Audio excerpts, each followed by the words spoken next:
Que penser de l'expression « naître de nouveau » ou encore « nouvelle naissance ». C'est une expression qu'on n'a pas tellement entendue du côté francophone, mais qu'on entend très souvent du côté anglophone.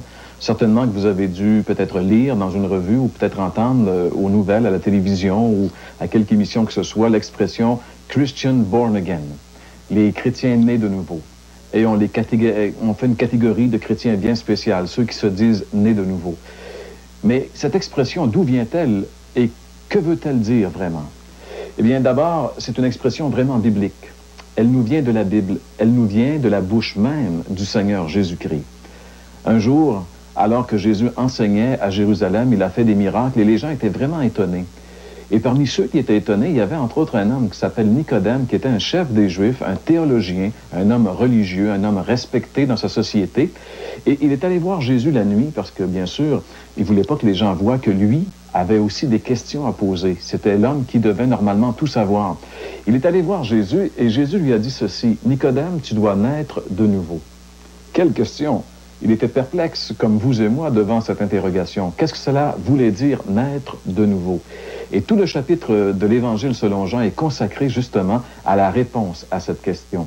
Mais si vous le voulez bien, on peut regarder ensemble ce que Jésus, les termes qu'il a utilisés et d'où vient cette expression. Dans l'Évangile selon Jean, au chapitre 3, Jésus dit « en vérité, je te le dis, si un homme ne naît de nouveau, il ne peut voir le royaume de Dieu. » C'est Jésus qui a dit ceci. Si un homme ne naît de nouveau, il ne peut voir le royaume de Dieu.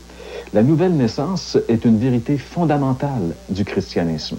Malheureusement, nous, au Québec, on n'a jamais été vraiment approchés par cette vérité fondamentale parce que la religion avait oublié cette vérité en faisant un sacrement. On avait pensé que le baptême était la nouvelle naissance. Mais la Bible nous dit que le baptême n'est pas la nouvelle naissance. Et exactement, dans ce chapitre 3, Jésus va expliquer à Nicodème c'est quoi la nouvelle naissance. Pourquoi il faut naître de nouveau et comment naître de nouveau. Il va lui dire il faut naître de nouveau parce qu'un homme qui est né de chair est né de chair, mais s'il n'est pas né de l'esprit, il ne peut entrer dans le royaume de Dieu. Il va lui expliquer que c'est une naissance spirituelle et que l'homme doit naître de l'Esprit de Dieu s'il veut un jour être avec Dieu. Et pour naître de l'Esprit de Dieu, Jésus va dire à Nicodème qu'il faut simplement mettre toute sa confiance en ce que Jésus a fait à la croix.